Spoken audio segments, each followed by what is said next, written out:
وَأَقِيمُوا الصَّلَاةَ وَآتُوا الزَّكَاةَ. الحمد لله وكفى وسلام على عباده الذين اصطفى اما بعد فاعوذ بالله من الشيطان الرجيم واقيموا الصلاة وآتوا الزكاة وما تقدموا لانفسكم من خير تجدوه عند الله ان الله بما تعملون بصير. عن اسماء رضي الله تعالى عنها قالت قال رسول الله صلى الله عليه وسلم انفقی ولا تحصی فیحصی اللہ علیک ولا توعی فیوعی اللہ علیک. بحمد اللہ تعالی ہمارا زکوٰۃ کورس کا سلسلہ چل رہا ہے. آج کا ہمارا سبق ہے شرائط زکوٰۃ. اللہ جل جلالہ نے سورۃ البقرہ آیت نمبر 110 کے اندر فرمایا نماز اور زکوٰۃ ادا کرو، جو بھی آخرت میں تم اپنے بہتر مال سے ادا کرو گے وہی تمہاری جان کے لیے بہتر ہے. وہی کچھ اللہ تعالیٰ کے پاس آخرت میں تمہارا جمع ہو رہا ہے، وہی کچھ آخرت میں اللہ تعالیٰ کے پاس تمہارا موجود ہے. مسلم شریف کتاب الزکوٰۃ کے اندر حضرت اسماء رضی اللہ تعالی عنہ روایت کرتی ہیں نبی اکرم صلی اللہ علیہ وسلم نے ارشاد فرمایا انفقی، خرچ کرو، شمار نہ کرو، گنتی نہ کرو، اللہ کے راستے میں فراخ دلی سے خرچ کرو. اگر تم شمار کرو گی اللہ تعالیٰ بھی تم پر شمار کرے گا، اور جمع کر کے نہ رکھو اللہ تعالیٰ بھی تم پر رزق بند کر دے گا، اللہ تعالیٰ بھی تم کو دینا بند کر دے گا. زکوٰۃ واجب ہونے کے لیے مکمل 10 شرائط ہیں. جب یہ تمام شرائط بیک وقت پائی جائیں گی تب زکوٰۃ واجب ہوگی. ان میں سے چند شرائط افراد کے اعتبار سے ہیں، چند شرائط مال کے اعتبار سے ہیں، اور چند شرائط ادائیگی زکوٰۃ کے اعتبار سے ہیں. افراد کے اعتبار سے جو شرائط ہیں ان میں پہلی مسلمان ہونا. جب کافر اسلام قبول کرے اس کے بعد جب اس پر مال اس کے پاس نصاب کا موجود ہو اور اس پر سال گزر جائے تب اس کو زکوٰۃ ادا کرنی پڑے گی. زمانہ کفر کی اس پر کوئی زکوٰۃ نہیں بنے گی، کیونکہ جب وہ مسلمان ہوا ہے اسی وقت وہ عبادت کا مکلف ہوا ہے اور عبادت کے لیے مسلمان ہونا لازمی ہے. نمبر 2 بالغ ہونا. صرف احناف کے مسلک کے مطابق نابالغ پر زکوٰۃ نہیں ہے، کیونکہ زکوٰۃ ایک عبادت ہے اور نابالغ پر عبادت واجب نہیں ہے. نابالغ عبادت کا مکلف نہیں ہوتا.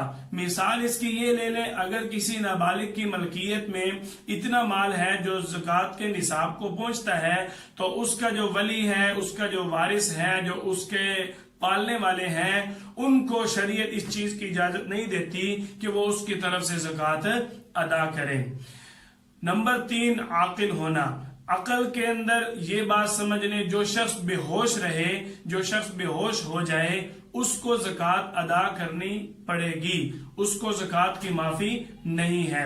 اگر کسی کا ذہنی توازن خراب ہو، جتنے 20 سال گزر جائیں اس کا ذہنی توازن خراب رہتا ہے، اس پر زکوٰۃ نہیں ہوگی.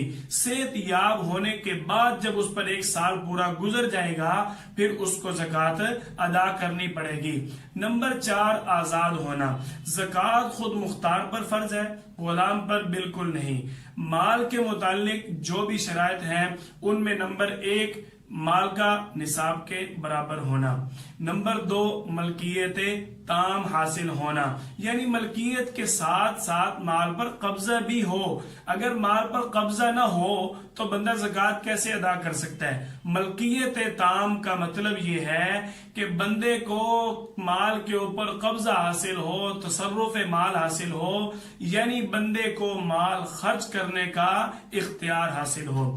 نمبر 3 مال کا ضرورت سے زائد ہونا. استعمال کے جو گھریلو برتن ہیں، گھریلو کپڑے ہیں، یا اکثر لوگ یہ بھی کہتے ہیں کہ جو برتن گھر کے اندر پڑے رہتے ہیں مہمانوں کے آنے پر ہی صرف استعمال ہوتے ہیں، ان برتنوں کے اوپر بھی زکوٰۃ نہیں ہے. مال کا ضرورت سے زائد ہونا یہ بھی شرائط زکوٰۃ میں سے ہے. سال کی تاریخوں کا جو حساب لگانا ہے اس کا بھی احتیاط کرنا چاہیے. سال کی تاریخوں کا حساب قمری مہینے کے اعتبار سے لگانا چاہیے. جب قمری مہینے کے اعتبار سے سال پورا ہو جائے گا، بندے پر زکوٰۃ واجب ہو گئی. اب جو وہ تاخیر کرے گا اتنے دن وہ گناہگار ہوتے رہے گا. مصارف زکوٰۃ کی جو بات ہے یہ انشاءاللہ ہم اگلے مرحلے میں اپنے سبق کے اندر آپ حضرات کے سامنے پیش کر دیں گے.